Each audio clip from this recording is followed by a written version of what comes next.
ನಮಸ್ಕಾರ. ಈ ನ್ಯೂಸ್ ಟಿವಿಗೆ ಸ್ವಾಗತ. ನಾನು ಶಿರೀಷಾ. ಮೊದಲಿಗೆ ಹೆಡ್ಲೈನ್ಸ್. ಸ್ಥಾಯಿ ಸಮಿತಿ ಸದಸ್ಯರ ನಡುವಿನ ಗೊಂದಲಕ್ಕೆ ತೆರೆ. ನಮ್ಮವರೆಲ್ಲ ಒಟ್ಟಿಗೆ ಇದ್ದೇವೆ. ಸಂಸದ ಡಾಕ್ಟರ್ ಕೆ ಸುಧಾಕರ್. ಕೋಲಾರದ ರಸಗೊಬ್ಬರ ಅಂಗಡಿಗಳಿಗೆ ಅಧಿಕಾರಿಗಳು ಭೇಟಿ. ರಸಗೊಬ್ಬರದ ದಾಸ್ತಾನು ಕುರಿತು ಪರಿಶೀಲನೆ. ಕೃತಕ ಅಭಾವ ಸೃಷ್ಟಿಸುವವರ ವಿರುದ್ಧ ಕ್ರಮದ ಎಚ್ಚರಿಕೆ. ಸ್ಮಶಾನ ಒತ್ತುವರಿ ಮಣ್ಣು ಮಾಡಲು ಸ್ಥಳವಿಲ್ಲದೆ ರಸ್ತೆಯಲ್ಲಿ ಶವವಿಟ್ಟು ಗ್ರಾಮಸ್ಥರು ಪ್ರತಿಭಟನೆ. ಪುರಾತನ ಕಾಲದ ಸ್ಮಶಾನಕ್ಕಾಗಿ ಗ್ರಾಮಸ್ಥರು ಹೋರಾಟ. ಮಂಚೇನಹಳ್ಳಿ ನನಗೆ ರಾಜಕೀಯ ಭವಿಷ್ಯ ನೀಡಿದ ತವರೂರು. ಪ್ರತಿ ವರ್ಗದ ಜನತೆಗೆ ಅಗತ್ಯ ಸೌಲಭ್ಯ ಒದಗಿಸುವ ಪ್ರಾಮಾಣಿಕ ಪ್ರಯತ್ನ ಮಾಡಿದ್ದೇನೆ. ಸಂಸದ ಸುಧಾಕರ್.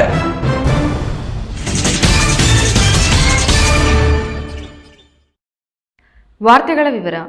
ಚಿಕ್ಕಬಳ್ಳಾಪುರ ನಗರಸಭೆ ಆಡಳಿತ ಮಂಡಳಿಯಲ್ಲಿ ಬೂದಿ ಮುಚ್ಚಿದ ಕೆಣದಂತೆ ಇದ್ದ ಆಡಳಿತ ಮಂಡಳಿ ಸದಸ್ಯರ ಮಧ್ಯೆ ಇದ್ದ ವೈಮನಸ್ಯಗಳಿಗೆ ಇಂದು ಸಂಸದರ ಸಮ್ಮುಖದಲ್ಲಿ ನಡೆದ ಸಭೆಯಲ್ಲಿ ತೆರೆ ಎಳೆದಿದ್ದಾರೆ.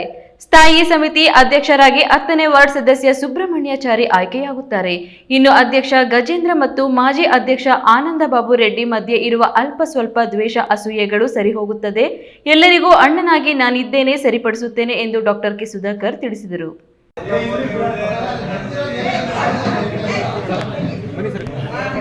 ಕಳೆದ ಒಂದು ತಿಂಗಳಿನಿಂದ ನಗರಸಭೆ ಆಡಳಿತ ಮಂಡಳಿಯ ಸ್ವಪಕ್ಷದ ಸದಸ್ಯರ ಮಧ್ಯೆ ಇರುವ ದ್ವೇಷಾಸೂಯೆ ಬೂದಿ ಮುಚ್ಚಿದ ಕೆಂಡದಂತಿದ್ದ ವೈರುಧ್ಯಕ್ಕೆ ಇಂದು ಸಂಸದ doctor K Sudhakar full stop ಇಟ್ಟಿದ್ದಾರೆ.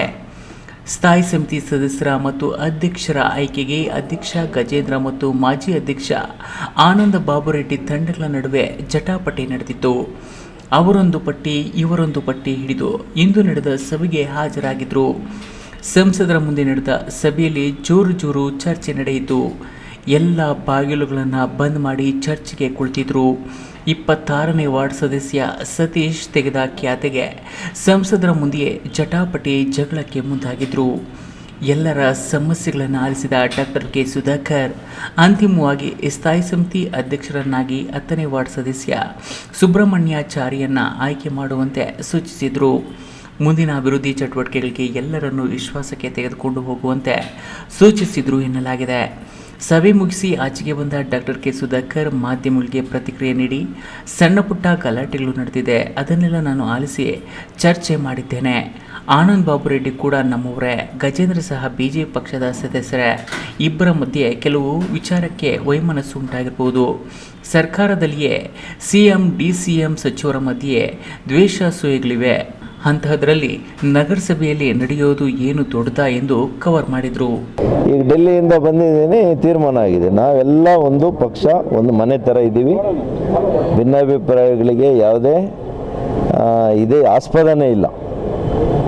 ಇನ್ಫ್ಯಾಕ್ಟ್ ನನ್ನ ಕೆಲಸನೂ ಕೂಡ ಇರಲಿಲ್ಲ. ಈಗ ಅವರೇ ಮೆಂಬರ್ಸೇ ಒಂದು ಹೆಸರು ಹೇಳಿ ಇವತ್ತು ತೀರ್ಮಾನ ಮಾಡಿದ್ದಾರೆ. ಅದನ್ನು ಬಹುಶಃ ಈ ವಾರದಲ್ಲಿ ಘೋಷಣೆ ಆಗ್ತದೆ. ಅದು ಮಾನ್ಯ ಅಧ್ಯಕ್ಷರು ಮತ್ತು ಉಪಾಧ್ಯಕ್ಷರಿಗೆ ಇವತ್ತು ಎಂಡಾರ್ಸ್ ಮಾಡಿದ್ದೀವಿ. ನಾವೆಲ್ಲ ಕೂಡ ಅವರಿಗೆ ನಮ್ಮ ಅಭಿಪ್ರಾಯವನ್ನು ತಿಳಿಸಿದ್ದೀವಿ. ಅವರಲ್ಲಿ ಘೋಷಣೆಯನ್ನು ಮಾಡ್ತಾರೆ. ರೆಡ್ಡಿ ಬಾಬು ಅವರು ನಮ್ಮ ಹಿರಿಯ ಭಾರತೀಯ ಜನತಾ ಪಕ್ಷದ ಮುಖಂಡರು, ಮಾಜಿ ಅಧ್ಯಕ್ಷರು. ಗಜೇಂದ್ರ ಅವರು ಕೂಡ ನಮ್ಮ ಆತ್ಮೀಯ ಭಾರತೀಯ ಜನತಾ ಪಕ್ಷದ ಮುಖಂಡರು, ಇವತ್ತಿನ ಅಧ್ಯಕ್ಷರು. ಇಬ್ಬರದು ಕೂಡ ಒಂದೇ ಹೆಸರೇ. ನಮ್ಮೆಲ್ಲ ಮೆಂಬರ್ಸು ಸೇರಿ ಕೂಡ ಒಂದೇ ಹೆಸರೇ ಕೊಟ್ಟಿರೋದು. ಅದು ತೀರ್ಮಾನ ಆಗಿದೆ. ಸುಬ್ರಹ್ಮಣ್ಯಾಚಾರಿ ಅವರು ಮುಂದಿನ ವರ್ಕ್ಸ್ ಕಮಿಟಿ ಚೇರ್ಮನ್ ಆಗ್ತಾರೆ. ಇನ್ನೂ ಇಲ್ಲ, ಎಲ್ಲರೂ ಕೂಡ ನೋಡ್ರಿ, ಅಧ್ಯಕ್ಷರಾಗಿರುವಾಗ ಅವ್ರದ್ದೇ ಆದಂಥ ಕೆಲವು ಸಮಸ್ಯೆಗಳಿರ್ತವೆ. ಇಲ್ಲಿ ಕಾಂಗ್ರೆಸ್ ಸರ್ಕಾರ ನೀವು ನೋಡ್ತಾ ಇದ್ದೀರಿ, ಅವ್ರ MLAಗಳ ಕೆಲಸನೇ ಆಗ್ತಾ ಇಲ್ಲ, ಅವ್ರ ಮಿನಿಸ್ಟ್ರಿಗಳ ಕೆಲಸನೇ ಆಗ್ತಾ ಇಲ್ಲ. ಇನ್ನು ಭಾರತೀಯ ಜನತಾ ಪಕ್ಷದ ಅಧ್ಯಕ್ಷರ ಕೆಲಸ ಇಲ್ಲಿ ಆಗ್ತದಾ? ಆಗಲಿಕ್ಕೆ ಇವ್ರು ಬಿಡ್ತಾರಾ? ಹಾಗಾಗಿ ಕೆಲವು ಸಮಸ್ಯೆಗಳಿದೆ. ಅದನ್ನೆಲ್ಲ ಕೂಡ ನಾನು ತಿಳಿ ಹೇಳಿದ್ದೇನೆ, ಯಾವ ರೀತಿ ಅದನ್ನು ಮಾಡ್ಕೊಂಡು ಹೋಗಬೇಕು ಅಂತೇಳಿ. ನಾವು ಒಟ್ಟಾಗಿದ್ದೇವೆ, ಒಗ್ಗಟ್ಟಾಗಿದ್ದೇವೆ. ಮುಂದಿನ ದಿನಗಳಲ್ಲಿ ಯಾವ ರೀತಿ ಚಿಕ್ಕಬಳ್ಳಾಪುರ ನಗರಸಭೆ ಮತ್ತೆ ಭಾರತೀಯ ಜನತಾ ಪಕ್ಷದ ಬಾವುಟ ಆರಿಸಬೇಕು ಅನ್ನೋದ್ರ ಬಗ್ಗೆ ನಾವು ತೀರ್ಮಾನವನ್ನು ತಗೊಂಡಿದ್ದೀವಿ.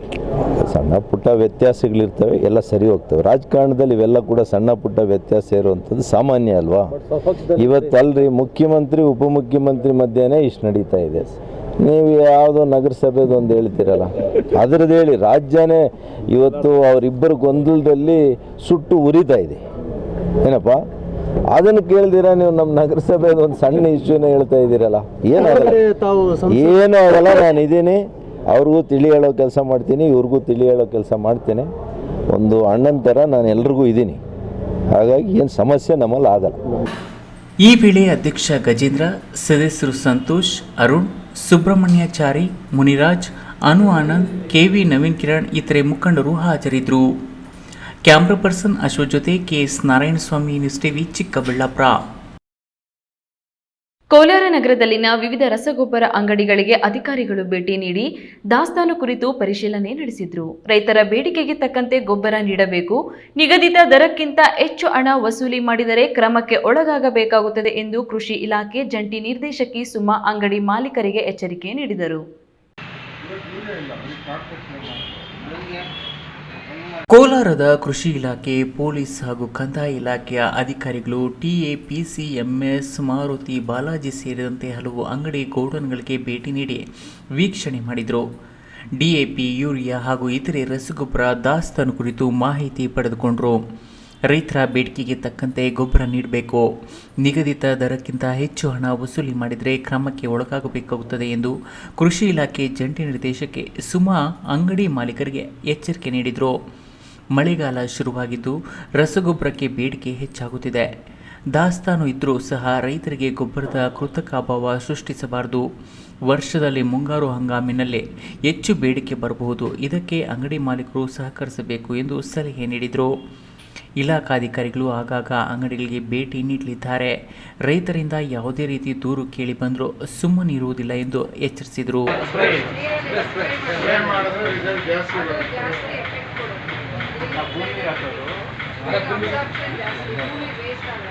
ಈ ಸಂದರ್ಭದಲ್ಲಿ ಕೃಷಿ ಇಲಾಖೆ ಮಹೇಶ್ ಬಾಬು, ಇಲಾಖೆ ಅಧಿಕಾರಿ ಮುರಳಿ, ಕೃಷಿ ಅಧಿಕಾರಿ BM Raghavendra, PSI Bharathi, tahsildar Hamsa Mariya, RI Rajendra Prasad ಇದ್ರು. Satish, news TV, Kolar. ಗ್ರಾಮದಲ್ಲಿನ ಮಸಣದಲ್ಲಿ ಮೃತ ವ್ಯಕ್ತಿಯ ಶವ ಮಣ್ಣು ಮಾಡಲು ಅವಕಾಶ ನೀಡದ ಹಿನ್ನೆಲೆಯಲ್ಲಿ ರಸ್ತೆಯಲ್ಲಿಯೇ ಮೃತ ವ್ಯಕ್ತಿಯ ಶವವಿಟ್ಟು ಪ್ರತಿಭಟನೆ ನಡೆಸಿದ ಘಟನೆ ಚಿಂತಾಮಣಿ ತಾಲೂಕಿನ ಅಂಬಾಜಿದುರ್ಗ ಹೋಬಳಿಯಲ್ಲಿ ನಡೆದಿದೆ.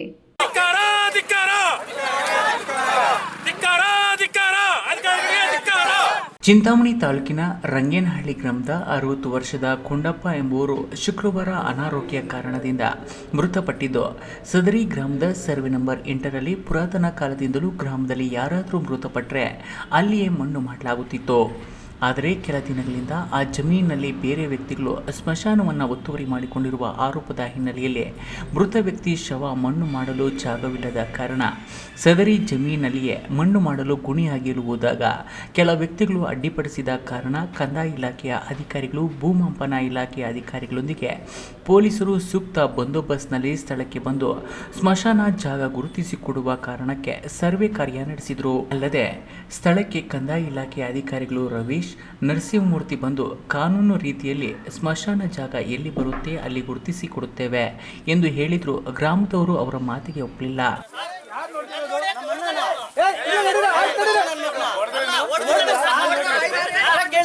ಮತ್ತು ಸರ್ವೆ ಕಾರ್ಯ ಸೂಕ್ತ ರೀತಿಯಲ್ಲಿ ನಡೆದಿಲ್ಲ ಹಾಗೂ ಸ್ಮಶಾನದ ಜಮೀನು ಸರ್ವೆ ನಂಬರ್ 8ರಲ್ಲಿ ಬರುತ್ತದೆ, ಅಲ್ಲಿಯೇ ಮೃತಪಟ್ಟ ವ್ಯಕ್ತಿಗಳನ್ನು ಮಣ್ಣು ಮಾಡಲು ಅನುಕೂಲ ಮಾಡಿಕೊಡಬೇಕೆಂದು ಆಕ್ರೋಶ ವ್ಯಕ್ತಪಡಿಸಿ ಗ್ರಾಮದ ಮುಖ್ಯ ರಸ್ತೆಯಲ್ಲಿ ಶವವನ್ನು ಇಟ್ಟು ಪ್ರತಿಭಟನೆ ನಡೆಸಿದ್ದಾರೆ. ಬೇದೇವಪ್ಪ, ಈ ನ್ಯೂಸ್ ಟಿವಿ, ಚಿಂತಾಮಣಿ. ಇದೀಗ ವಿರಾಮದ ನಂತರ ಈ ನ್ಯೂಸ್ ಟಿವಿ ಮುಂದುವರಿಯುತ್ತದೆ. ಭಾರತದ ಪ್ರತಿಷ್ಠಿತ ದ್ವಿಚಕ್ರ ವಾಹನಗಳಲ್ಲಿ ಒಂದಾದ ಹೀರೋ ಬೈಕ್ಗಳು ಹಾಗೂ ಹೊಸ ಎಲೆಕ್ಟ್ರಿಕ್ ವೀಡು ಸ್ಕೂಟರ್ಗಳ ಮಾರಾಟ ಮತ್ತು ಸರ್ವಿಸ್ ಚಿಕ್ಕಬಳ್ಳಾಪುರ ಮತ್ತು ಶಿಡ್ಲಘಟ್ಟದ ಮಂಜುನಾಥ ಶೋರೂಮ್ನಲ್ಲಿ ಲಭ್ಯ. ಚಿಕ್ಕಬಳ್ಳಾಪುರ ಜಿಲ್ಲೆಯಲ್ಲಿ ಪೆಟ್ರೋಲ್ ಹಾಗೂ ಎಲೆಕ್ಟ್ರಿಕ್ ಹೀರೋ ದ್ವಿಚಕ್ರ ವಾಹನಗಳ ಅಧಿಕೃತ ಮಾರಾಟಗಾರರು ಲಕ್ಷ್ಮೀನಾರಾಯಣ್ ಸಾರಥ್ಯದಲ್ಲಿ ಆರಂಭವಾಗಿರುವ ಮಂಜುನಾಥ ಹೀರೋ ಶೋರೂಮ್ಗಳು ಹಲವು ವೈಶಿಷ್ಟ್ಯತೆಗಳೊಂದಿಗೆ ಕೂಡಿದೆ. ವಿಳಾಸ ವಿಶಾಲ್ ಮಾರ್ಟ್ ಮುಂಭಾಗ, ಬಿಬಿ ರಸ್ತೆ, ಚಿಕ್ಕಬಳ್ಳಾಪುರ ಮತ್ತು ಕೆಎಸ್ಆರ್ಟಿಸಿ ಬಸ್ ಸ್ಟ್ಯಾಂಡ್ ಹತ್ತಿರ, ಶಿಡ್ಲಘಟ್ಟ. ಇಂದೇ ಭೇಟಿ. ಜೈನ್ ಮಿಷನ್ ಆಸ್ಪತ್ರೆ. ಜೈನ್ ಮಿಷನ್ ಟ್ರಸ್ಟ್ನ ಲಾಭರಹಿತ ಉಪಕ್ರಮ, ಬಿಬಿ ರಸ್ತೆ, ಚಿಕ್ಕಬಳ್ಳಾಪುರ. ದಶಕಗಳಿಂದ ಆರೋಗ್ಯ ಕ್ಷೇತ್ರದಲ್ಲಿ ಲಾಭರಹಿತವಾಗಿ ಸೇವೆ ಸಲ್ಲಿಸುತ್ತಿರುವ ಜೈನ್ ಮಿಷನ್ ಆಸ್ಪತ್ರೆ ಲಕ್ಷಾಂತರ ಜನರಿಗೆ ಉಚಿತವಾಗಿ ಕಣ್ಣಿನ ಶಸ್ತ್ರಚಿಕಿತ್ಸೆ ಮಾಡಿದೆ. ಗುಣಮಟ್ಟದ ಆರೋಗ್ಯ ಸೇವೆಗಾಗಿ ಕರ್ನಾಟಕ ಸರ್ಕಾರದಿಂದ ಪ್ರಶಂಸೆಗೆ ಒಳಗಾಗಿದೆ. ಈಗ ಚಿಕ್ಕಬಳ್ಳಾಪುರ, ಬೆಂಗಳೂರು ಗ್ರಾಮಾಂತರ, ಕೋಲಾರ ಜಿಲ್ಲೆಯ ಜನರ ಆರೋಗ್ಯ ಸೇವೆಗೆ ನಿರ್ಮಾಣವಾಗಿದೆ ಸುಸಜ್ಜಿತವಾದ 100 ಹಾಸಿಗೆಗಳ ಆಸ್ಪತ್ರೆ. ದಿನದ 24 ಗಂಟೆ ತುರ್ತು ಚಿಕಿತ್ಸೆಯಿಂದ ಹಿಡಿದು ಎಲ್ಲ ಕಾಯಿಲೆಗಳಿಗೂ ಚಿಕಿತ್ಸೆ ಲಭ್ಯ. ಅತ್ಯಾಧುನಿಕ ಐಸಿಯು, ಆಪರೇಷನ್ ಥಿಯೇಟರ್, ವಿಶೇಷ ವಾರ್ಡ್, ಹೆರಿಗೆ ವಾರ್ಡ್, ಮಕ್ಕಳ ವಾರ್ಡ್, ಅತ್ಯಾಧುನಿಕ ಪ್ರಯೋಗಾಲಯ ಸೌಲಭ್ಯಗಳು ದೊರೆಯುತ್ತವೆ. ನಮ್ಮ ಆಸ್ಪತ್ರೆಯಲ್ಲಿ ಫಿಜಿಷಿಯನ್, ಹೃದಯ ತಜ್ಞರು, ಮೂಳೆ ಶಸ್ತ್ರಚಿಕಿತ್ಸೆ, ಸ್ತ್ರೀರೋಗ, ಇಎನ್ಟಿ, ಡಯಾಲಿಸಿಸ್, ಮಕ್ಕಳ ತಜ್ಞರು ಸೇರಿದಂತೆ ಎಲ್ಲಾ ಸೇವೆಗಳು ಜೈನ್ ಮಿಷನ್ ಆಸ್ಪತ್ರೆಯಲ್ಲಿ ಲಭ್ಯ. ಹೈಟೆಕ್ ಆಸ್ಪತ್ರೆ ಸೌಲಭ್ಯ ಕಡಿಮೆ ದರದಲ್ಲಿ ಲಭ್ಯ.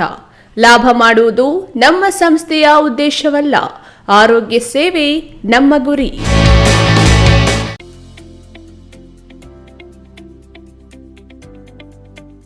ಶಾಂತ ಸಮೂಹ ಶಿಕ್ಷಣ ಸಂಸ್ಥೆಗಳು ಪೇರೆಸಂದ್ರ, ಚಿಕ್ಕಬಳ್ಳಾಪುರ. ಪೇರೆಸಂದ್ರದ ಶಾಂತ ಸಮೂಹ ಶಿಕ್ಷಣ ಸಂಸ್ಥೆಯಲ್ಲಿ ಉದ್ಯೋಗ ಮತ್ತು ಸೇವಾ ಆಧಾರಿತ ನರ್ಸಿಂಗ್ ಕೋರ್ಸ್, ಅರೆ ವೈದ್ಯಕೀಯ ಕೋರ್ಸ್ಗಳು, ಪ್ರಯೋಗಾಲಯ ತರಬೇತಿ ಕೋರ್ಸ್ಗಳು, ಫಿಸಿಯೋಥೆರಪಿ, ಡಿ-ಫಾರ್ಮಾ ಮತ್ತು ಬಿ-ಫಾರ್ಮಾ ಕೋರ್ಸ್ಗಳಿಗೆ ದಾಖಲಾತಿಗಳು ಆರಂಭವಾಗಿದೆ. ನಿಮ್ಮ ಉಜ್ವಲ ಭವಿಷ್ಯಕ್ಕಾಗಿ ಆರೋಗ್ಯ ಶಿಕ್ಷಣ ಕೋರ್ಸ್ಗಳಿಗೆ ಇಂದೇ ದಾಖಲಾತಿ ಪಡೆಯಿರಿ. ವಿರಾಮದ ನಂತರ ಈ ನ್ಯೂಸ್ ಟಿವಿಗೆ ಸ್ವಾಗತ. ರೈತರು ಮತ್ತು ಮಹಿಳೆಯರ ಹಿತವನ್ನು ಕಾಪಾಡುವ ನಿಟ್ಟಿನಲ್ಲಿ ಕೇಂದ್ರ ಸರ್ಕಾರ ವಿಶೇಷ ಯೋಜನೆಗಳನ್ನು ರೂಪಿಸಿ ಸ್ಥಳೀಯ ವಿಎಸ್ಎಸ್ಎನ್ ಮೂಲಕ ಸಾಲದ ಸೌಲಭ್ಯಗಳನ್ನು ಕಲ್ಪಿಸುತ್ತಿದೆ ಎಂದು ಸಂಸದ ಡಾಕ್ಟರ್ ಕೆ ಸುಧಾಕರ್ ತಿಳಿಸಿದರು.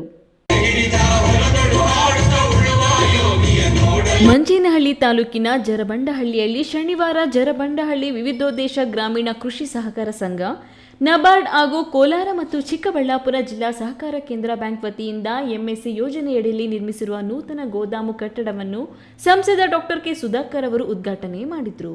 ಈ ವೇಳೆ ಸಂಸದ ಡಾಕ್ಟರ್ ಕೆ ಸುಧಾಕರ್ ಮಾತನಾಡಿ, ರೈತರು ಮತ್ತು ಜನಸಾಮಾನ್ಯರ ಹಿತಕ್ಕಾಗಿ ಸದಾ ದುಡಿಯುವ ಪ್ರಧಾನಿ ನರೇಂದ್ರ ಮೋದಿಯವರು ಶ್ರಾವಣ ಮಾಸದ 2ನೇ ಶನಿವಾರದಂದು 9,70,00,000 ರೈತರಿಗೆ ಸುಮಾರು 20,500 ಕೋಟಿ ರುಗಳು ತಲಾ 2,000 ರುಗಳ ಕೃಷಿ ಸಮ್ಮಾನ್ ಯೋಜನೆಯಡಿಯಲ್ಲಿ ರೈತರ ಖಾತೆಗೆ ನೇರವಾಗಿ 20ನೇ ಕಂತಿನ ಹಣವನ್ನು ಜಮಾ ಮಾಡಲಾಗಿದೆ. ಸ್ಥಳೀಯ ವಿಎಸ್ಎಸ್ಎನ್ ಈಗಾಗಲೇ ನಬಾರ್ಡ್ ಇಂದ 11,20,000 ಹಾಗೂ 11,76,000 ರುಗಳ ಸಾಲ ಪಡೆದು ರೈತರಿಗೆ ನೀಡಿದ್ದಾರೆ. ರೈತರ ಕೃಷಿ ಕಾರ್ಯಗಳಿಗೆ ಅಗತ್ಯವಾಗಿರುವ ರಸಗೊಬ್ಬರಗಳನ್ನು ರಾಜ್ಯ ಸರ್ಕಾರ ಸಮರ್ಪಕವಾಗಿ ಹಂಚಿಕೆ ಮಾಡಲು ಸಾಧ್ಯವಾಗಿಲ್ಲ. ಇದರ ಬಗ್ಗೆ ಲೋಕಸಭೆಯಲ್ಲಿ ಇತ್ತೀಚೆಗೆ ಧ್ವನಿ ಎತ್ತಿದ್ದೇವೆ. ರಸಗೊಬ್ಬರಗಳು ಕಾಳಸಂತೆಯಲ್ಲಿ ಮಾರಾಟವಾಗುತ್ತಿವೆ. ಮಂಚೇನಹಳ್ಳಿ ನನಗೆ ರಾಜಕೀಯ ಭವಿಷ್ಯ ನೀಡಿದ ತವರೂರು ಇದಾಗಿದೆ. ಪ್ರತಿ ವರ್ಗದ ಜನತೆಗೆ ಅಗತ್ಯ ಸೌಲಭ್ಯಗಳನ್ನು ಒದಗಿಸುವ ಪ್ರಾಮಾಣಿಕ ಪ್ರಯತ್ನ ಮಾಡಿದ್ದೇನೆ ಎಂದು ಹೇಳಿದರು. ನನ್ನ ಕ್ಷೇತ್ರದ ಜನತೆ ನನ್ನ ಮನೆಯವರು ಅಂತ ನಾನು ತಿಳ್ಕೊಂಡಿರೋದು. ನನ್ನ ಅಣ್ಣ ತಮ್ಮಂದರಿಗೆ, ನನ್ನ ಅಕ್ಕಂಗಿಯರಿಗೆ ನಾನು ಮಾಡಿದ್ದೇನೆ. ಅವರು ಆರೋಗ್ಯದಿಂದ ಇರಬೇಕು. ನನ್ನ ಕೈಯಲ್ಲಾದಂಥ ಪ್ರಾಮಾಣಿಕತೆಯಿಂದ ಏನು ಕೆಲಸ ಮಾಡಬೇಕು ನಾನು ಅದನ್ನು ಮಾಡ್ತಾ ಇದ್ದೇನೆ. ನಿಮ್ಮೆಲ್ಲರ ಆಶೀರ್ವಾದ ಇರಲಿ. ಮುಂದೆ ಮತ್ತೊಮ್ಮೆ ಈ ಕ್ಷೇತ್ರವನ್ನ ಮತ್ತೆ ಅಭಿವೃದ್ಧಿಯ ಶಿಖರಕ್ಕೆ ತೆಗೆದುಕೊಂಡು ಹೋಗುವಂತ ಕೆಲಸ ಮಾಡೋಣ. ಇಡೀ ರಾಜ್ಯ, ಇಡೀ ದೇಶ ಇವತ್ತು ಚಿಕ್ಕಬಳ್ಳಾಪುರ ಅಂತ ಅನ್ನುವಂತ ಮಟ್ಟಿಗೆ ನಾವು ತಗೊಂಡು ಹೋಗಿದ್ವಿ. ಕಾರ್ಯಕ್ರಮದ ಅಧ್ಯಕ್ಷತೆ ವಹಿಸಿದ್ದ ಡಿಸಿಸಿ ಬ್ಯಾಂಕ್ನ ನಿರ್ದೇಶಕರಾದ ಜೆವಿ ಹನುಮೇಗೌಡ ಮಾತನಾಡಿ, ಸ್ಥಳೀಯ ವಿಎಸ್ಎಸ್ಎನ್ಗಳು ಈ ಹಿಂದೆ ನೀಡಿದ್ದ ಸಾಲವನ್ನು ಸಮರ್ಪಕವಾಗಿ ಮರುಪಾವತಿ ಮಾಡಲು ಸಾಧ್ಯವಾಗದೆ ಸುಸ್ತಿಯಾಗಿವೆ. ಶೀಘ್ರದಲ್ಲೇ ಡಿಸಿಸಿ ಸಹಕಾರ ಬ್ಯಾಂಕ್ಗೆ ಕಾಯಕಲ್ಪ ಕಲ್ಪಿಸಿ ಮತ್ತೆ ರೈತರಿಗೆ ಮತ್ತು ಸ್ತ್ರೀ ಶಕ್ತಿ ಸಹಕಾರ ಸಂಘಗಳಿಗೆ ಸಾಲದ ಸೌಲಭ್ಯ ಕಲ್ಪಿಸಲಾಗುವುದು.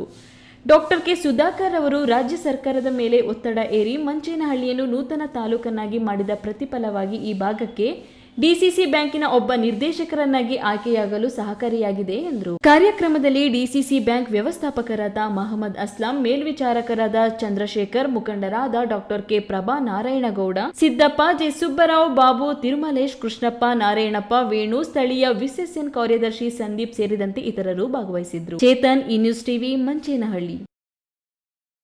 2 ದ್ವಿಚಕ್ರ ವಾಹನ ನಡುವೆ ಮುಖಾಮುಖಿ ಡಿಕ್ಕಿ ಸಂಭವಿಸಿ ಸವಾರರಿಬ್ಬರು ಮೃತಪಟ್ಟಿರುವ ಘಟನೆ ಶುಕ್ರವಾರ ರಾತ್ರಿ ಮಂಚೇನಹಳ್ಳಿ ಪೊಲೀಸ್ ಠಾಣಾ ವ್ಯಾಪ್ತಿಯಲ್ಲಿ ನಡೆದಿದೆ.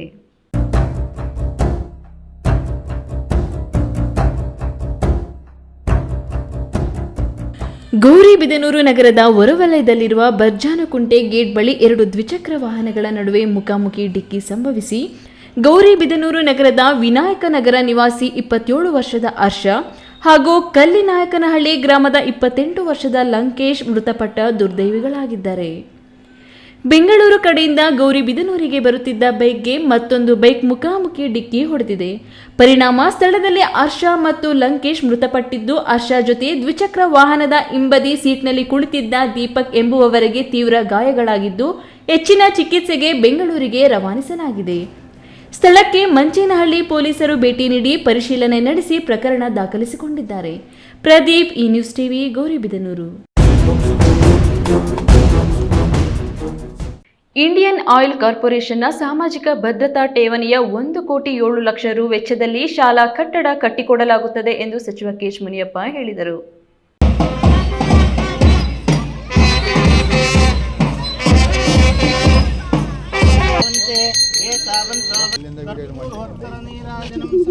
ದೇವನಹಳ್ಳಿ ತಾಲೂಕಿನ ಕನ್ನಮಂಗಳ ಗ್ರಾಮ ಪಂಚಾಯಿತಿ ವ್ಯಾಪ್ತಿಯ ಉಗನವಾಡಿ ಗ್ರಾಮದಲ್ಲಿರುವ ಸರ್ಕಾರಿ ಶಾಲಾ ಆವರಣದಲ್ಲಿ ಸರ್ಕಾರಿ ಉನ್ನತೀಕರಿಸಿದ ಹಿರಿಯ ಪ್ರಾಥಮಿಕ ಶಾಲಾ ನೂತನ ಕಟ್ಟಡ ಶಂಕುಸ್ಥಾಪನೆಗೆ ಸಚಿವ ಕೆಎಚ್ ಮುನಿಯಪ್ಪ ಅವರು ಭೂಮಿ ಪೂಜೆಯನ್ನು ನೆರವೇರಿಸಿ ಮಾತನಾಡಿ, ಸಿಎಸ್ಆರ್ ಅನುದಾನದಲ್ಲಿ ನಿರ್ಮಿಸುತ್ತಿರುವ ನೂತನ ಕಟ್ಟಡದ ಸದುಪಯೋಗವನ್ನು ಈ ಭಾಗದ ವಿದ್ಯಾರ್ಥಿಗಳು, ಅಧ್ಯಾಪಕರು ಪಡೆದುಕೊಳ್ಳಬೇಕು.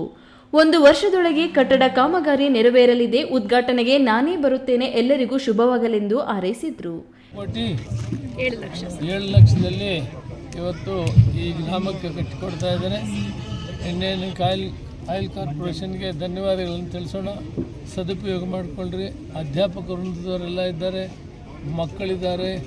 ಇದೇ ಸಂದರ್ಭದಲ್ಲಿ ದೇವನಹಳ್ಳಿ ಬ್ಲಾಕ್ ಕಾಂಗ್ರೆಸ್ ಅಧ್ಯಕ್ಷ ಕೆಸಿ ಮಂಜುನಾಥ್, ರಾಜ್ಯ ಯುವ ಕಾಂಗ್ರೆಸ್ ಪ್ರಧಾನ ಕಾರ್ಯದರ್ಶಿ ಕೆಆರ್ ನಾಗೇಶ್, ಕನ್ನಮಂಗಲ ಗ್ರಾಮ ಪಂಚಾಯಿತಿ ಅಧ್ಯಕ್ಷೆ ಶಾಲಿನಿ ನಾರಾಯಣಸ್ವಾಮಿ, ಸದಸ್ಯರಾದ ನಂದಿನಿ, ತ್ಯಾಗರಾಜ್, ಮಂಜುನಾಥ್, ಲಕ್ಷ್ಮೀಕಾಂತ್ ಮತ್ತಿತರರು ಇದ್ದರು. ಐದರ್ ಸಾಬ್, ಈ ನ್ಯೂಸ್ ಟಿವಿ, ದೇವನಹಳ್ಳಿ. ದೇಶದಲ್ಲಿ ನಡೆಯುತ್ತಿರುವ ಮತ ಕಳ್ಳತನ ವಿರುದ್ಧ ಆಗಸ್ಟ್ 5ರಂದು ಲೋಕಸಭಾ ವಿರೋಧ ಪಕ್ಷದ ನಾಯಕ ರಾಹುಲ್ ಗಾಂಧಿ ಹಾಗೂ ಎಐಸಿಸಿ ಅಧ್ಯಕ್ಷರಾದ ಮಲ್ಲಿಕಾರ್ಜುನ ಖರ್ಗೆ ಅವರ ನೇತೃತ್ವದಲ್ಲಿ ಬೆಂಗಳೂರಿನ ಫ್ರೀಡಂ ಪಾರ್ಕ್ನಲ್ಲಿ ನಡೆಯುವ ಪ್ರತಿಭಟನೆಯಲ್ಲಿ ಹೆಚ್ಚಿನ ಸಂಖ್ಯೆಯಲ್ಲಿ ಜನರನ್ನು ಸೇರಿಸಬೇಕು ಎಂದು ಗೃಹ ಸಚಿವರು ಹಾಗೂ ಜಿಲ್ಲಾ ಉಸ್ತುವಾರಿ ಸಚಿವರಾದ ಡಾಕ್ಟರ್ ಜಿ ಪರಮೇಶ್ವರ್ ಸೂಚಿಸಿದರು. 5ನೇ ತಾರೀಕು ನಮ್ಮ ನಾಯಕರಾದಂಥ ರಾಹುಲ್ ಗಾಂಧಿ ಅವರು ಬೆಂಗಳೂರಿಗೆ ಬರ್ತಾ ಇದ್ದಾರೆ. ತುಮಕೂರು ಜಿಲ್ಲಾ ಕಾಂಗ್ರೆಸ್ ಕಚೇರಿಯಲ್ಲಿ ನಡೆದ ಮುಖಂಡರುಗಳೊಂದಿಗಿನ ಸಭೆಯಲ್ಲಿ ಸಚಿವ ಡಾಕ್ಟರ್ ಜಿ ಪರಮೇಶ್ವರ್ ಮಾತನಾಡಿ, ಇಡೀ ದೇಶದಲ್ಲಿ ಕಳೆದ ಲೋಕಸಭಾ ಚುನಾವಣೆ, ಮಹಾರಾಷ್ಟ್ರ ಚುನಾವಣೆ ಮತಗಳನ್ನು ಡಿಲೀಟ್ ಮಾಡಲಾಗಿದೆ. ಮಹಾರಾಷ್ಟ್ರ ಚುನಾವಣೆಯಲ್ಲಿ 35 ಲಕ್ಷ ಮತಗಳನ್ನು ಡಿಲೀಟ್ ಮಾಡಲಾಗಿದೆ. ಈಗ ಬಿಹಾರ ವಿಧಾನಸಭಾ ಚುನಾವಣೆ ಬರುತ್ತಿದೆ, 65 ಲಕ್ಷ ಮತಗಳನ್ನು ಡಿಲೀಟ್ ಮಾಡಿದ್ದಾರೆ. ಇದರಿಂದ ಅಲ್ಪ ಅಂತರದಲ್ಲಿ ಗೆಲ್ಲುವ ಪಕ್ಷದ ಅಭ್ಯರ್ಥಿಗಳನ್ನು ಸೋಲಿಸಲಾಗುತ್ತಿದೆ ಎಂದು ಹರಿಹಾಯ್ದರು. ನಮ್ಮ ನಾಯಕರಾದಂಥ ರಾಹುಲ್ ಗಾಂಧಿ ಅವರು ಬೆಂಗಳೂರಿಗೆ ಬರ್ತಾ ಇದ್ದಾರೆ. ಉದ್ದೇಶ ಏನು, ಎಲೆಕ್ಷನ್ ಕಮಿಷನ್ನವರು ಕಳೆದ ಚುನಾವಣೆಯಲ್ಲಿ ಅನೇಕ ಕಂಪ್ಲೇಂಟ್ಸ್ಗಳು ಕೂಡ ಬಂದಿರತಕ್ಕಂಥದ್ದು. ಇಡೀ ದೇಶದಲ್ಲಿ ಒಂದು ರೀತಿಯಲ್ಲಿ ಆ ಕಂಪ್ಲೇಂಟ್ಸ್ಗಳನ್ನು ಸರಿಯಾಗಿ ಗಮನ ಹರಿಸಿಲ್ಲ. ನವಣ ಅಕ್ರಮ ನಡೆಯುತ್ತಿದೆ ಎಂಬುದನ್ನು ಜನಗಳಿಗೆ ತಿಳಿಸಲು ರಾಹುಲ್ ಗಾಂಧಿ ಅವರು ಮುಂದಾಗಿದ್ದಾರೆ. ಈ ಬಗ್ಗೆ ಸಿಎಂ, ಡಿಸಿಎಂ ಅವರು ಹೆಚ್ಚು ಚರ್ಚೆಗಳನ್ನು ಮಾಡಿದ್ದಾರೆ. ಬಿಜೆಪಿಯವರು ಮಾಡುತ್ತಿರುವ ಚುನಾವಣಾ ಅಕ್ರಮಗಳು ಜನ ಸಮುದಾಯಕ್ಕೆ ಗೊತ್ತಾಗಬೇಕು. ಬರುವಂತಹ ಚುನಾವಣೆಗಳಲ್ಲಾದರೂ ಅವರಿಗೆ ಭಯ ಬರುತ್ತದೆ ಎಂದರು. ನಿಗಮ ಮಂಡಳಿಗಳಿಗೆ ಅನೇಕ ಕಾರಣಗಳಿಂದ ಸದಸ್ಯರು, ನಿರ್ದೇಶಕರನ್ನು ನೇಮಕ ಮಾಡಲು ಆಗಿಲ್ಲ. ನನಗೆ ಕೊಟ್ಟ ಜವಾಬ್ದಾರಿಯನ್ನು ಪೂರ್ಣಗೊಳಿಸಿ ಪಟ್ಟಿಯನ್ನು ನೀಡಿದ್ದೇನೆ. ನಿಗಮ ಮಂಡಳಿಗಳಿಗೆ ನಿರ್ದೇಶಕರು, ಸದಸ್ಯರ ನೇಮಕವನ್ನು ವಾರದಲ್ಲಿ ಪ್ರಕಟಣೆ ಮಾಡುವ ಬಗ್ಗೆ ಚರ್ಚೆಯಾಗುತ್ತಿದೆ ಎಂದರು. ಶಾಸಕರಾದ SR Srinivas, HV Venkatesh, KPCC ಉಪಾಧ್ಯಕ್ಷರಾದ ಮುರಳೀಧರ್ ಹಾಲಪ್ಪ, ಹುಸೇನ್ ಅಹ್ಮದ್, ಕೆಪಿಸಿಸಿ ಪ್ರಧಾನ ಕಾರ್ಯದರ್ಶಿ ಇಬ್ರಾಹಿಂ ಕಲೀಂ, ಜಿಲ್ಲಾ ಕಾಂಗ್ರೆಸ್ ಅಧ್ಯಕ್ಷ ಚಂದ್ರಶೇಖರ್ ಗೌಡ, ಮಾಜಿ ಶಾಸಕರಾದ ಗಂಗಾ ಹನುಮಯ್ಯ ಮತ್ತಿತರರು ಉಪಸ್ಥಿತರಿದ್ದರು. ತಿಮ್ಮಯ್ಯ, ಈ ನ್ಯೂಸ್ ಟಿವಿ, ತುಮಕೂರು. ರಾಜ್ಯದಲ್ಲಿಯೇ ವಿವಿಧೋದ್ದೇಶ ಪ್ರಾಥಮಿಕ ಗ್ರಾಮೀಣ ಕೃಷಿ ಸಹಕಾರ ಸಂಘ ನಿಯಮಿತ ಸಂಘಗಳಲ್ಲಿ 2ನೇ ಸ್ಥಾನದಲ್ಲಿರುವ ಬಿದಲೂರು ಈ ಮಟ್ಟಿಗೆ ಬೆಳೆಯಬೇಕಾದರೆ ಅದಕ್ಕೆ ಮೂಲ ಕಾರಣ ಇಲ್ಲಿನ ಸಿಬ್ಬಂದಿ ವರ್ಗ ಮತ್ತು ಸಹಕಾರ ನೀಡಿದ ಎಲ್ಲ ಸದಸ್ಯರಿಂದ ಸಾಧ್ಯವಾಗಿದೆ ಎಂದು ಸಂಘದ ಅಧ್ಯಕ್ಷ ಕೆವಿ ಮಂಜುನಾಥ್ ಹೇಳಿದರು. ಪಾರದರ್ಶಕವಾಗಿ ಈ ಸಂಘನ ಮುನ್ನೋಡ್ಸ್ಕೊಂಡ್ ಬರ್ತಾ ಇದ್ದಾರೆ. ಪಾರದರ್ಶಕ ಅಂದ್ರೆ ಕನ್ನಡಿ ಇದ್ದಂಗೆ ಇರ್ಬೇಕು. ನಮ್ಮ ಮುಖ ನಮ್ಮ ಮುಖ ಹೆಂಗಿರುತ್ತೋ ಕನ್ನಡಿ ಹಿಡಿದ್ರೆ ಅದೇ ಥರನೇ ನಮ್ಮ ಮುಖನೂ ಕಾಣಬೇಕು. ದೇವನಹಳ್ಳಿ ತಾಲೂಕಿನ ಬಿದಲೂರು ಗ್ರಾಮದ ಬಿದಲೂರು ಎಂಪಿಆರ್ಎಸಿಎಸ್ ಸಂಘದ ವಾರ್ಷಿಕ ಸಾಮಾನ್ಯ ಸಭೆಯ ಅಧ್ಯಕ್ಷತೆಯನ್ನು ವಹಿಸಿದ್ದ ಸಂಘದ ಅಧ್ಯಕ್ಷ ಕೆವಿ ಮಂಜುನಾಥ್ ಮಾತನಾಡಿ, ಸಂಘವು ಈ ಮಟ್ಟಿಗೆ ಬೆಳೆಯಬೇಕಾದರೆ ಅದಕ್ಕೆ ಮೂಲ ಕಾರಣ ಇಲ್ಲಿನ ಸಿಬ್ಬಂದಿ ವರ್ಗ ಮತ್ತು ಸಹಕಾರ ನೀಡಿದ ಎಲ್ಲಾ ಸದಸ್ಯರಿಂದ ಸಾಧ್ಯವಾಗಿದೆ. ಸಂಘದ 10 ವರ್ಷಗಳ ಸಾಧನೆ ಪಕ್ಷಿ ನೋಟವೇ ಸಾಕ್ಷಿಯಾಗಿದೆ. ಕೋಟ್ಯಾಂತರ ರೂಪಾಯಿಗಳಲ್ಲಿ ಸಂಘವು ವಹಿವಾಟು ನಡೆಸುತ್ತಿದೆ. ಸಂಘದ ಲಾಭದಾಯಕವಾಗಿ ತೆಗೆದುಕೊಂಡು ಹೋಗುವ ದೃಷ್ಟಿ ಇದ್ದಿದ್ದರೆ ಅದರ ಚಿತ್ರಣವೇ ಬೇರೆ ಆಗುತ್ತಿತ್ತು. ಲಾಭದ ಜೊತೆ ಸಹಕಾರ ಸಂಘದ ಸದಸ್ಯರನ್ನು ಒಟ್ಟಾಗಿ ತೆಗೆದುಕೊಂಡು ಹೋಗಬೇಕೆಂಬ ನಿಟ್ಟಿನಲ್ಲಿ ಸಂಘವನ್ನು ಅಭಿವೃದ್ಧಿಗೊಳಿಸಲಾಗುತ್ತಿದೆ. ಮಹಿಳಾ ಸ್ವಸಹಾಯ ಸಂಘದವರು ವಿಶೇಷ ಹೂಡಿಕೆಯನ್ನು ಮಾಡಬೇಕು. ಬುಟೆಕ್ಸ್ ಪ್ರಾರಂಭಿಸಲು ಸಾಲ ಸೌಲಭ್ಯ ನೀಡುತ್ತಿದೆ. ಇದರ ಸದುಪಯೋಗ ಪಡೆದುಕೊಳ್ಳಬೇಕು ಎಂದು ಸಲಹೆ ಮಾಡಿದರು. ಇವತ್ತೆಲ್ಲರೂ ನೋಡಿರ್ತೀರ, ಈ ಒಂದು ಪಕ್ಷಿ ನೋಟನೇ ನಿಮ್ಗೆ ಸಾಕ್ಷಿ. ನಾನು ಅವಾಗಲೇ ಆ ಡಿವಿಡೆಂಟ್ ವಿಚಾರದಾಗ ಕೋಟಿ ಅಂದ್ಬಿಟ್ಟೆ ಅರ್ಚಕ್ರೆ, ಯಾಕಂದರೆ ನಮ್ಮ ಬ್ಯಾಂಕ್ ಕೋಟಿ ಲೆಕ್ಕದಲ್ಲಿ ಐತೆ. ಕೋಟಿ ಲೆಕ್ಕದಲ್ಲಿ ನಾವು ವ್ಯವಹಾರ ಮಾಡ್ತಾ ಇರೋದ್ರಿಂದ ಲಕ್ಷಗಳು ನಮ್ಮ ಬಾಯಲ್ಲಿ ಬರಲ್ಲ ಅರ್ಚಕ್ರೆ. ಹಂಗಾಗಿ ದಯವಿಟ್ಟು ಕ್ಷಮಿಸಿ. ಆದರೂ ನಿಮ್ಮ ಉದಾರತೆ ಎಷ್ಟು ಮಾತ್ರ ಐತೆ ಅಂದರೆ ಎಲ್ಲ ಥರವಾದ ಅವಕಾಶಗಳನ್ನು ನಾವು ಬರೀ ಸಂಘದ ಅಭಿವೃದ್ಧಿ ಅಲ್ಲದೆ, ನಾನು ಸುಮಾರು ನನ್ನ ಸಭೆಗಳಲ್ಲಿ ನಮ್ಮ ಸಂಘದ ಮೀಟಿಂಗ್ಗಳಲ್ಲಿ ನಾನು ಹೇಳ್ತಾ ಇದ್ದೀನಿ. ಇದೇ ಸಂದರ್ಭದಲ್ಲಿ ಬೆಂಗಳೂರು ಜಿಲ್ಲಾ ಕೇಂದ್ರ ಸಹಕಾರ ಬ್ಯಾಂಕಿನ ನಿರ್ದೇಶಕ ಇತ್ತರಹಳ್ಳಿ ಎಂ ರಮೇಶ್ ಅವರು ಸಂಘದ ಅಭಿವೃದ್ಧಿ ವಿಚಾರವಾಗಿ ಮಾತನಾಡಿದರು. ಸಂಘದ ಮುಖ್ಯ ಕಾರ್ಯನಿರ್ವಹಣಾಧಿಕಾರಿ ಕೆ ವೆಂಕಟೇಶ್ ಅವರು 2024-25ನೇ ಸಾಲಿನ ಆಯವ್ಯಯಗಳ ಬಗ್ಗೆ ಮಾಹಿತಿ ನೀಡಿದರು. ಈ ವೇಳೆ ಸಂಘದ ಉಪಾಧ್ಯಕ್ಷ ಬಿವಿ ಶಶಿಧರ್, ಮಾಜಿ ಅಧ್ಯಕ್ಷರಾದ ಎನ್ವಿ ರವಿ, ರಾಮಂಜನಪ್ಪ, ಕೆ ಮಹೇಶ್, ಆಡಳಿತ ಮಂಡಳಿ ನಿರ್ದೇಶಕರು, ಸರ್ವ ಸದಸ್ಯರು, ಸಾರ್ವಜನಿಕರು ಇದ್ದರು. ಐದರ್ ಸಾಬ್, ಈ ನ್ಯೂಸ್ ಟಿವಿ, ದೇವನಹಳ್ಳಿ. ಇದೀಗ ವಿರಾಮದ ನಂತರ ಈ ನ್ಯೂಸ್ ಟಿವಿ ಮುಂದುವರಿಯುತ್ತದೆ. ಕಷ್ಟಪಟ್ಟು ಹಣ ಕೊಡಿಸಿ ಒಡವೆ ಮಾಡಿಸಿರ್ತೀರಿ. ಮಕ್ಕಳ ಉನ್ನತಾಭ್ಯಾಸಕ್ಕೋ, ಅವ್ರ ಮದ್ವೆಗೋ ಅಥವಾ ಯಾವ್ದಾದ್ರೂ ಆರೋಗ್ಯ ಸಮಸ್ಯೆ ಬಂದಾಗ ಹಣ ಬೇಕಾಗತ್ತೆ. ಆ ಚಿನ್ನವನ್ನ ಮಾರೋಕೆ ಅಂತ ಹೋದಾಗ ಬೇಕಾ ಬಿಟ್ಟಿ ಬೆಲೆ ಕೇಳ್ತಾರೆ ಅನ್ನೋ ಚಿಂತೆಲಿದ್ದೀರಾ? ಇನ್ನು ಮುಂದೆ ಆ ಚಿಂತೆ ಮಾಡೋ ಪ್ರಮೇಯನೇ ಇಲ್ಲ. ಹಿಂದೆ ಹಿಂದೂಸ್ತಾನ್ ಗೋಲ್ಡ್ ಕಂಪನಿಗೆ ಬನ್ನಿ. ತಾವು ಅಡ ಇಟ್ಟಿರೋ ಚಿನ್ನವನ್ನ ತಕ್ಷಣ ಬಿಡಿಸಿ ಇಂದಿನ ಆನ್ಲೈನ್ ಬೆಲೆಗೆ ಕೊಂಡ್ಕೊಂಡು ಕೂಡಲೇ ಬಾಕಿ ಹಣವನ್ನ ನಿಮ್ ಕೈ ಕೊಡ್ತಾರೆ. ನಿಮ್ಮ ಕನಸಿನ ಸಾಕಾರಕ್ಕೆ ಜೊತೆ ಆಗ್ತಾರೆ. ಹಿಂದೂಸ್ತಾನ್ ಗೋಲ್ಡ್ ಕಂಪನಿ, ಇದು ನಿಮ್ಮ ಕಂಪನಿ ಅಲ್ಲ, ನಮ್ಮೆಲ್ಲರ ಕಂಪನಿ. ನನ್ನ ಕನಸು ಡಾಕ್ಟರ್ ಆಗೋದು. ಡಾಕ್ಟರ್ ಆಗೋದು ನನ್ನ ಕನಸು. ಮಗಳು ಡಾಕ್ಟರ್ ಆಗ್ಲಿ ಅನ್ನೋದು ನನ್ನ ಕನಸು. ಕನಸು ಎಲ್ಲರಿಗೂ ಇರುತ್ತದೆ. ಮಗನು ಡಾಕ್ಟರ್ ಆಗ್ಬೋದೇನ್ರಿ? ನನ್ನ ಕನಸು ಡಾಕ್ಟರ್ ಆಗೋದು. ಕನಸು ಎಲ್ಲರ ಹಕ್ಕು. ಆದರೆ ಕನಸು ನನಸಾಗಲು ಬೇಕು ನಂಬಿಕೆ, ಛಲ ಮತ್ತು ಪರಿಶ್ರಮ.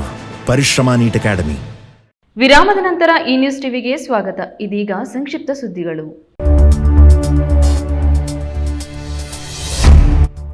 ಚಿಕ್ಕಬಳ್ಳಾಪುರ ಜಿಲ್ಲೆಯಲ್ಲಿ ಆರೋಗ್ಯ ಕ್ಷೇತ್ರದಲ್ಲಿ ಸುದೀರ್ಘವಾಗಿ 17 ವರ್ಷಗಳ ಕಾಲ ಸೇವೆ ಸಲ್ಲಿಸಿ ಇದೀಗ ಬೆಂಗಳೂರು ಬಿಬಿಎಂಪಿ ಆಸ್ಪತ್ರೆ ಅಮೃತಹಳ್ಳಿಗೆ ವರ್ಗಾವಣೆಗೊಂಡಿರುವ ನಾಯನಹಳ್ಳಿ ಪ್ರಾಥಮಿಕ ಆರೋಗ್ಯ ಕೇಂದ್ರ ವೈದ್ಯಾಧಿಕಾರಿ ಡಾಕ್ಟರ್ ಕೃಷ್ಣಗೆ ಇಂದು ಆತ್ಮೀಯವಾಗಿ ಬೀಳ್ಕೊಡುಗೆ ಸಮಾರಂಭ ಹಮ್ಮಿಕೊಳ್ಳಲಾಗಿತ್ತು. ಚಿಕ್ಕಬಳ್ಳಾಪುರ ಜಿಲ್ಲೆಯ ಬಾಗೇಪಲ್ಲಿ ತಾಲೂಕು ಬಿಳ್ಳೂರು ಸರ್ಕಾರಿ ಪ್ರಾಥಮಿಕ ಆರೋಗ್ಯ ಕೇಂದ್ರದಲ್ಲಿ 5 ವರ್ಷ, ಚಿಕ್ಕಬಳ್ಳಾಪುರ ತಾಲೂಕು ನಾಯನಹಳ್ಳಿ ಪ್ರಾಥಮಿಕ ಆರೋಗ್ಯ ಕೇಂದ್ರದಲ್ಲಿ 12 ವರ್ಷಗಳ ಕಾಲ ಸುದೀರ್ಘ ಸೇವೆ ಸಲ್ಲಿಸಿರುವ ಡಾಕ್ಟರ್ ಕೃಷ್ಣರವರು ಕೋವಿಡ್-19 ಮಹಾಮಾರಿ ಸಂದರ್ಭದಲ್ಲಿ ತಾಲೂಕಿನ 4 ಪಂಚಾಯಿತಿ ಹಾಗೂ ಜಿಲ್ಲಾ ಕಾರಾಗೃಹದಲ್ಲಿ ನಿರಂತರವಾಗಿ ಚಿಕಿತ್ಸೆ ನೀಡಿ ಕೊರೋನಾಗೆ ಹೆದರದೆ ಯಶಸ್ವಿಯಾಗಿ ಚಿಕಿತ್ಸೆ ನೀಡಿದರು. 12 ವರ್ಷ ಸುದೀರ್ಘವಾಗಿ ನಾಯನಹಳ್ಳಿ ಪ್ರಾಥಮಿಕ ಆರೋಗ್ಯ ಕೇಂದ್ರದಲ್ಲಿ ಸೇವೆ ಸಲ್ಲಿಸಿ ಅಲ್ಲಿದ್ದ ಹಳೆ ಕಟ್ಟಡದಿಂದ ಈಗ ನಿರ್ಮಾಣಗೊಂಡಿರುವ ನೂತನ ಕಟ್ಟಡದಲ್ಲಿ ಕಾರ್ಯನಿರ್ವಹಿಸಿ ಆ ಭಾಗದ ಸುತ್ತಮುತ್ತಲ ರೋಗಿಗಳ ಪಾಲಿಗೆ ಜನಸ್ನೇಹಿ ವೈದ್ಯರಾಗಿ ಕೆಲಸ ಮಾಡಿದರು. ಅವರಿಗೆ ಸರ್ಕಾರ ಬೆಂಗಳೂರಿಗೆ ವರ್ಗಾವಣೆ ಮಾಡಿದ್ದು ಇಂದು ನಾಯನಹಳ್ಳಿ ಆಸ್ಪತ್ರೆಯಲ್ಲಿ ಅಲ್ಲಿನ ಸಿಬ್ಬಂದಿ ಮತ್ತು ಅಚ್ಚುವರ ಪಂಚಾಯಿತಿ ಮುಖಂಡರು ಆತ್ಮೀಯ ಸರಳ ಬೀಳ್ಕೊಡುಗೆ ಸಮಾರಂಭವನ್ನು ಹಮ್ಮಿಕೊಂಡಿದ್ದರು. ನೂತನವಾಗಿ ಆಸ್ಪತ್ರೆಗೆ ಆಗಮಿಸಿರುವ ಡಾಕ್ಟರ್ ವಾಣಿರವರಿಗೆ ಸ್ವಾಗತ ಕೋರಿದರು. ನಾಯನಹಳ್ಳಿ ಹಿರಿಯ ಮುಖಂಡ ನಾರಾಯಣಸ್ವಾಮಿ, ಡಾಕ್ಟರ್ ಕೃಷ್ಣರವರ ಕಾರ್ಯವೈಖರಿ, ಅವರು ರೋಗಿಗಳೊಟ್ಟಿಗೆ ಇಟ್ಟುಕೊಂಡಿದ್ದ ಸಂಬಂಧ ಉತ್ತಮವಾಗಿತ್ತು. ಅವರು ವರ್ಗಾವಣೆಗೊಂಡ ಕಡೆಯೂ ಉತ್ತಮ ಸೇವೆ ಸಲ್ಲಿಸಿ ಉತ್ತಮ ಹೆಸರು ಪಡೆದುಕೊಳ್ಳಲಿ ಎಂದು ಶುಭ ಹಾರೈಸಿದರು. ಈ ವೇಳೆ ತಾಲೂಕು ಆರೋಗ್ಯಾಧಿಕಾರಿ ಡಾಕ್ಟರ್ ಮಂಜುಳಾ, ನಾಯನಹಳ್ಳಿ ಮುಖಂಡರು ನವೀನ್ ಕುಮಾರ್, ಆಸ್ಪತ್ರೆ ಸಿಬ್ಬಂದಿ, ಅಚ್ಚುವರ ಪಂಚಾಯಿತಿ ಪಿಡಿಒ ಇತರರು ಹಾಜರಿದ್ದರು.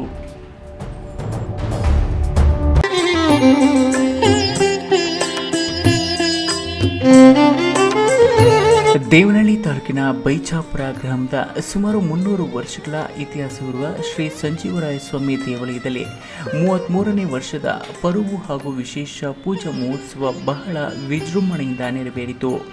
2ನೇ ಶ್ರಾವಣ ಶನಿವಾರವಾಗಿದ್ದರಿಂದ ಸ್ವಾಮಿಗೆ ವಿಶೇಷ ಪಂಚಾಮೃತ ಅಭಿಷೇಕ, ಮಹಾಮಂಗಳಾರತಿ, ತೀರ್ಥಪ್ರಸಾದ ವಿನಿಯೋಗ ಮತ್ತು ಅನ್ನ ಸಂತರ್ಪಣೆ ಏರ್ಪಡಿಸಲಾಗಿತ್ತು.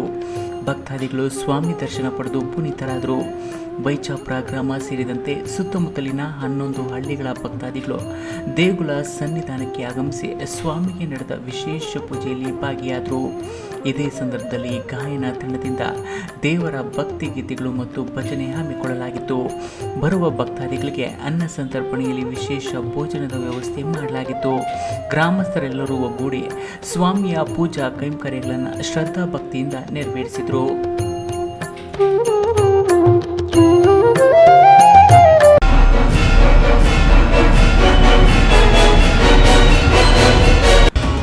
ಗ್ರಾಮ ಪಂಚಾಯಿತಿ ಸದಸ್ಯರೊಬ್ಬರ ಜಮೀನಿನಲ್ಲಿ ವಾಮಾಚಾರ ನಡೆಸಿರುವ ಘಟನೆ ಕೋಲಾರ ತಾಲೂಕಿನ ಶೆಟ್ಟಿ ಮಾದಮಂಗಲ ಗ್ರಾಮದ ಬಳಿ ನಡೆದಿದೆ.